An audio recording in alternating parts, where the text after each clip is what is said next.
Dios me los bendiga, mis estimados hermanos. Es un gozo el poder estar nuevamente compartiendo con ustedes la palabra de Dios. Y en esta oportunidad les traigo una nueva serie de enseñanzas, la cual he titulado Propósitos y Metas del Discipulado Cristiano.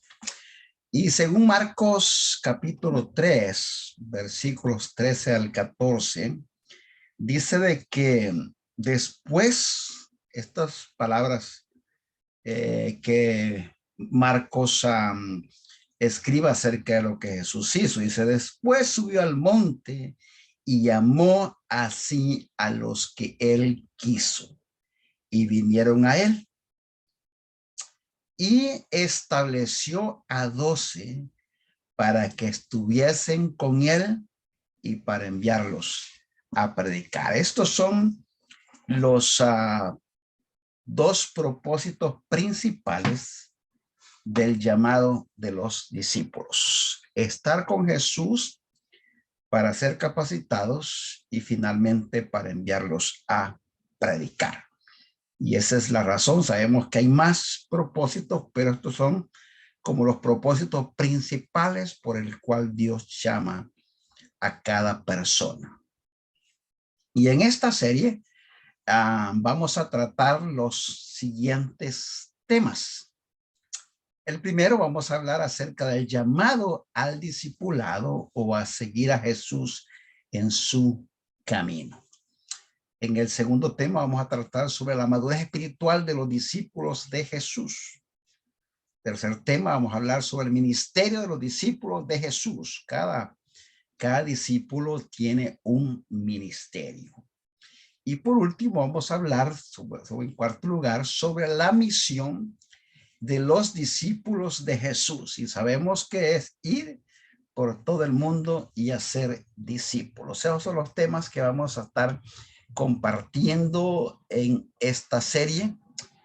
No sabemos cuánto nos tome el poder completar esta serie, pero no tenemos prisa, así que vamos a ir despacio compartiendo, explicando lo que hemos comprendido acerca de estos temas. Vamos a ver, en primer lugar, vamos a hablar sobre el llamado al discipulado o a seguir a Jesús en su camino. Ese es el primer tema que vamos a desarrollar. Y bajo este tema vamos a hablar en esta noche acerca de las personas que Dios llama o que Dios escoge para que sean sus discípulos. ¿Qué tipo de personas son? ¿Qué clase de personas son las que Dios está buscando para que vengan y se unan a su equipo de trabajo? Sabemos que en aquel entonces él estaba buscando a 12 personas y él escogió diferentes tipos de personas y formó ese equipo, pero ahora Dios está buscando personas. Vamos a ver qué clase de personas Dios está buscando para que se unan a su equipo y él pueda lograr su propósito. En primer lugar, Dios está buscando personas jóvenes.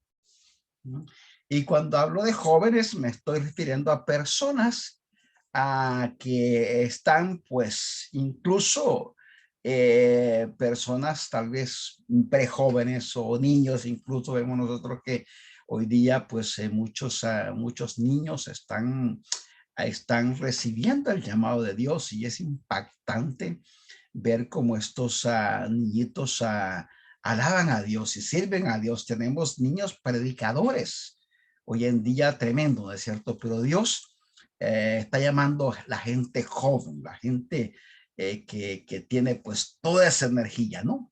Y vemos que en la historia de lo que es el trato de Dios con la humanidad, vemos que Dios ha llamado a este tipo de personas. Por ejemplo, Samuel, el profeta Samuel, cuando Dios se aparece por primera vez a su vida, él era apenas un niño.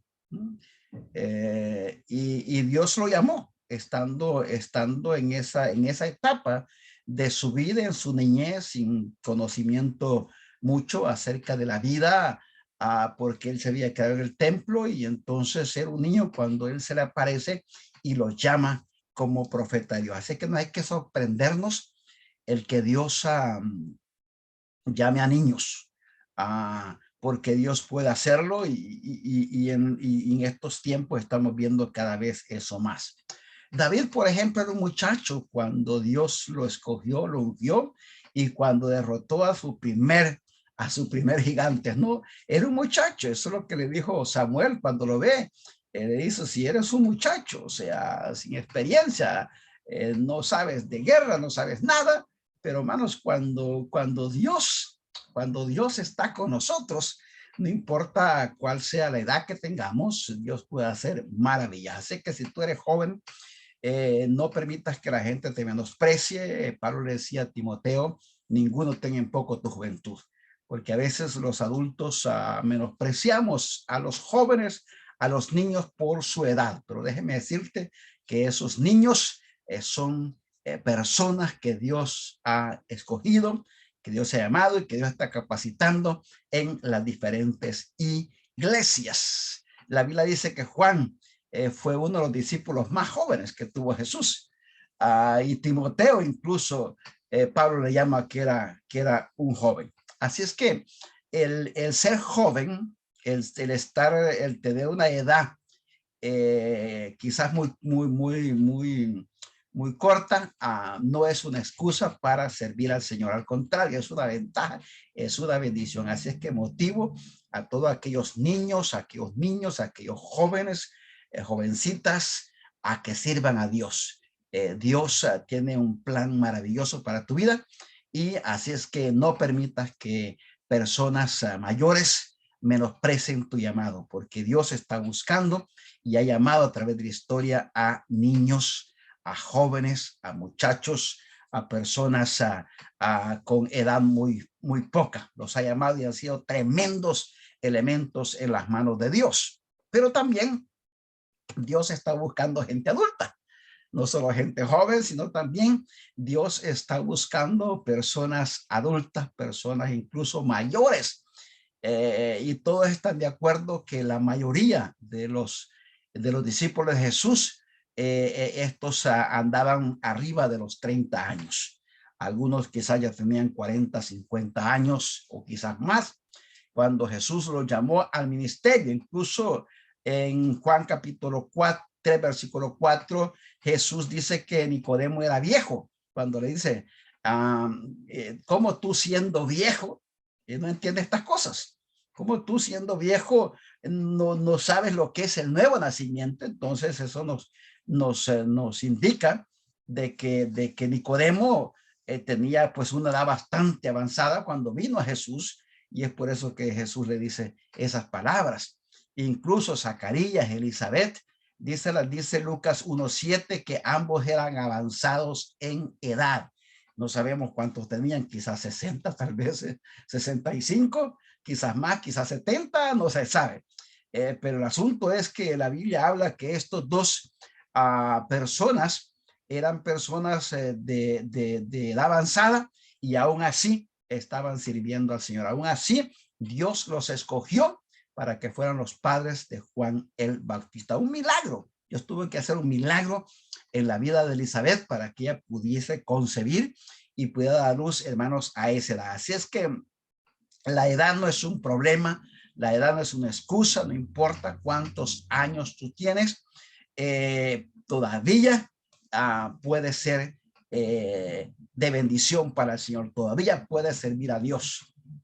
No te quedes sentado en una banca, no digas ya terminó mi ciclo de vida, porque quizás aún está comenzando. Recuerda que antes los hombres de Dios, por ejemplo, Abraham tenía como 60 años cuando Dios lo llamó al ministerio. Así es que la edad, si eres joven, si eres niño, si eres viejo, eso no es un problema para servir al Señor. Recuerde que el que da la capacidad de Dios, y Dios te va a equipar para que puedas servir al Señor. Así es que si tú eres un jovencito, una jovencita, un niño, una persona muy joven, una persona muy adulta, avanzada en edad, no menosprecies tu edad, porque Dios tiene un plan maravilloso para tu vida y Dios puede hacer grandes cosas a través de ti. Pero también Dios, Dios ha utilizado a personas de ambos sexos. O sea, para Dios no hay acepción de personas. Y tanto los hombres como las mujeres pueden ser útiles en las manos de Dios. Y yo creo que en el tiempo, incluso cuando Jesús comienza su ministerio terrenal, las mujeres no tenían mucha participación entre lo que son el servicio a Dios o las cosas religiosas. Pero Jesús como que rompió esa regla, rompió esa tradición, porque Jesús tuvo varias mujeres entre las que le seguían.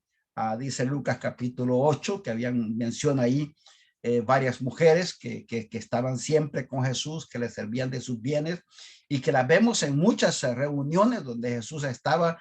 Allí vemos a estas mujeres, discípulas de Jesús, que le seguían en el camino, ¿no es cierto? ¿No? Así es que, y hoy en día, hermanos, la verdad que la mujer está haciendo un tremendo trabajo. Hay que reconocer que la mujer está haciendo un tremendo trabajo hoy en día. Y los hombres nos estamos quedando atrás. Así es que hombres tienen que ponerse las pilas. No quiere decir, hermanos, que para desplazar a la mujer, no, al contrario, por ponernos a la par de ellas y todos juntos, hombres y mujeres, hermanos, haciendo la voluntad de Dios. Dios no hace acepción de personas. Así es que yo sé que en algunos grupos, en algunos círculos religiosos, las mujeres no se les permite mucha actividad o mucho involucramiento en lo que son las cosas espirituales, pero déjame decirte que la Biblia habla mucho acerca del trabajo que estas mujeres han hecho a través de la historia, no solo en el tiempo de Jesús. El Señor viene usando a las mujeres a través de la historia, ¿no? Las ha usado tremendamente, ¿no? Y hoy en este tiempo Dios les está utilizando mucho más. Así es que, hermanas, no se menosprecien, no permitan que las pongan de menos, porque Dios tiene un plan para cada uno de ustedes. Así que sirvan al Señor, sigan adelante haciendo la obra de Dios, que el respaldo pues viene de Dios y el llamado es de Dios, no de los seres humanos. Así es que el que sea hombre o el que sea mujer, eso no es un problema, porque Dios usa a los ambos sexos, ¿no? Para hacer su voluntad. Es el propósito de Dios. Cuando Dios crea al hombre y la mujer, los creó para que los dos le sirvan, hermanos, en el mismo nivel y en la misma capacidad. También Dios usa a los casados, a las familias. Muchas personas a veces no quieren comprometerse porque pues su excusa es que tengo hijos, tengo esposa, pero eso no es una excusa, porque a través de la historia nosotros vemos que Dios ha estado utilizando a los matrimonios. Voy a mencionar por lo menos algunos cuantos. Por ejemplo, Abraham, donde quiera que él iba, ya iba Sara con él, allá iban sus hijos con él, ahí iban sus siervos, y donde quiera él se movía de lugar en lugar, y ahí andaba, hermanos, su familia. Así es que el que tú tengas familia, el que estés casado, no es un impedimento, no es una excusa. Claro, hay que hacer ajustes porque no hay que descuidar a la familia, pero no es una excusa. Moisés, cuando llega a Egipto para liberar al pueblo de Israel, venía con su esposa y venía con sus hijos. Luego, pues su esposa se regresó nuevamente, pero pues luego el suegro vino y los trajo para que estuviera con Moisés. Así es que vemos que a través de la historia, vemos la familia sirviendo al Señor, participando en la obra de Dios, aunque los discípulos no se les ve que ellos caminaron con sus esposas, porque sus viajes eran más cortos, pero ellos iban y venían, pero su familia, sus hijos, no fue un impedimento para servir a Dios. Y ese es el punto, que muchas veces cogemos nosotros como excusa a la familia, y muchos dicen, no, es que no podemos descuidar a la familia por las cosas espirituales. Déjame decirte que eso no es cierto, porque Dios ha utilizado familias en el pasado y no se ve que ninguno de ellos la haya descuidado, o que alguna familia se haya roto por causa del trabajo del Señor. No, las familias se rompen, hermanos, son por otros medios, pero no es porque sirvamos a Dios. Muchos piensan que a veces los rompimientos vienen es porque nos metemos mucho en las cosas de Dios. No, eso no tiene nada que ver, hermanos. Lo que pasa es que a veces lo que sucede es que muchas veces una persona se consagra a Dios y el otro no, y entonces ahí están, hermanos, ese tira y encoge, y después aumenta el problema. Pero cuando los dos unidos de la mano trabajan para Dios y caminan juntos, hermanos, el servicio a Dios fortalece la relación familiar, fortalece, hermanos, el matrimonio y los hijos ven acá a sus padres trabajando y sirviendo a Dios, y eso es un ejemplo para que ellos cuando crezcan y tengan su familia, ellos puedan hacer lo mismo. Así es que no tomes como excusa la familia para no servir al Señor, para no involucrarte, porque a través de la historia nosotros vemos, hermanos, las familias, los hombres y las mujeres con sus hijos sirviendo a Dios y yendo, hermanos, a diferentes partes, a misioneros, y tenemos acá, hermanos, el ejemplo de Aquilas y de Priscila. Donde quiera que está Aquilas, ahí está Priscila. Yo creo que esa es la clave. Los rompimientos se dan es porque muchas veces no caminamos juntos como pareja, como matrimonio, y eventualmente pues el Satanás aprovecha eso. Pero cuando caminamos juntos como pareja y servimos juntos al Señor, eso fortalece más la relación del matrimonio y es un testimonio más poderoso para el mundo y también para los hijos. Dios también usa toda clase social de personas. Dios tuvo durante la historia personas que fueron seguidores de él, reyes como David y Salomón, pescadores como Pedro, Jacobo y Juan y Tomás, personas contadores como Mateo o Leví, militares como era Simón, era de los celotes, personas intelectuales como Pablo, profesionales médicos como Lucas. Así es que tu clase social, tu carrera, tu profesión o tu dinero no es un impedimento para servir al Señor. Al contrario, es de beneficio, porque una persona pues con estas posiciones pues puede ser de mucha bendición para el reino de Dios. Así que, mi estimado hermano, no pongamos excusas, que estamos muy ocupados con nuestros negocios o con nuestros trabajos, que no tenemos tiempo para servir al Señor, porque eso no es cierto. Dios a través de la historia ha utilizado todo tipo de personas. O quizás tú seas de las personas que digan, es que mi vida yo no he tenido una buena reputación, he sido una persona pues con muchos problemas y la verdad que a mí pues Dios no me va a usar. Pues te tengo una buena noticia. Dios usa a personas incluso que han tenido una mala reputación, y tenemos otros, la mujer samaritana, una mujer que 5 maridos, y entonces Dios llegó a su vida, Dios la llamó, Dios la perdonó, y hermanos, y esta mujer fue de tremendo impacto en su comunidad. Así es que no importa lo que tú has sido en la vida, pero cuando vienes a Cristo, el Señor te perdona, te limpia y te capacita para que tú seas de testimonio a las demás personas, para que el mundo pueda ver lo que Dios es capaz de hacer en la vida de una persona. Así que Dios usó a esta mujer que era pecadora, a esta mujer que tenía 5 maridos. Dios usó a una mujer que era pecadora, una mujer adúltera, a un hombre que era considerado un pecador porque era cobrador de impuestos, que es Leví, una persona, por ejemplo, que era pues,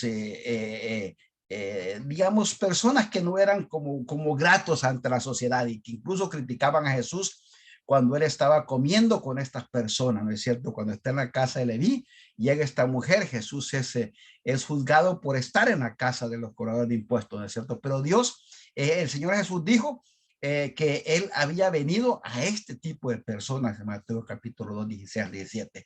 Dice que él vino a los enfermos, no a los sanos. Así es que si tú quizás has tenido una vida pues desordenada, mala reputación ante la sociedad, déjame decirte que Dios puede cambiar tu vida y puede convertirte en alguien de bendición para otras personas. Así que no pongas excusa, Dios te va a cambiar, Dios va a hacer la obra. Hermano, simplemente déjale que Dios haga su obra. Tú responde al llamado de Dios, no te preocupes, que Dios va a enderezar tu camino, Dios va a enderezar tu vida y Él te va a usar, hermanos, para que tú seas de gloria y de honra para ver. Y por último, vemos nosotros personas que se consideraban incapaces, personas que se consideraban que no tenían la capacidad para poder servir al Señor.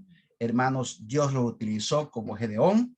Fue un hombre que él se consideraba pues que no tenía la capacidad, ¿no? Pero aún así, hermanos, Dios lo utilizó y él derrotó a los medianitas. Incluso Pablo dice en 2 Corintios capítulo 12 que lo débil del mundo, hermanos, utiliza a Dios. O sea, la debilidad no es un problema, tu timidez no es un problema, tu incapacidad no es un problema, porque el que te da la fuerza, el que te da la fortaleza, el que te da la sabiduría, es Dios. Tú simplemente ponte en las manos de Dios, acepta el reto que Dios te da, ponte en las manos de Dios, no importa cuál sea tu situación, eres niño, eres joven, eres viejo, lo que sea. Cualquier que sea tu problema, no importa. Si Dios te está llamando, es porque Dios, hermanos, tiene el poder para cambiarte. Así es que el Señor te bendiga, mi estimado hermano. Esperamos, hermanos, verlos en la próxima ocasión. Este ha sido nuestro primer video bajo el tema propósito y metas del discipulado. Hasta la próxima.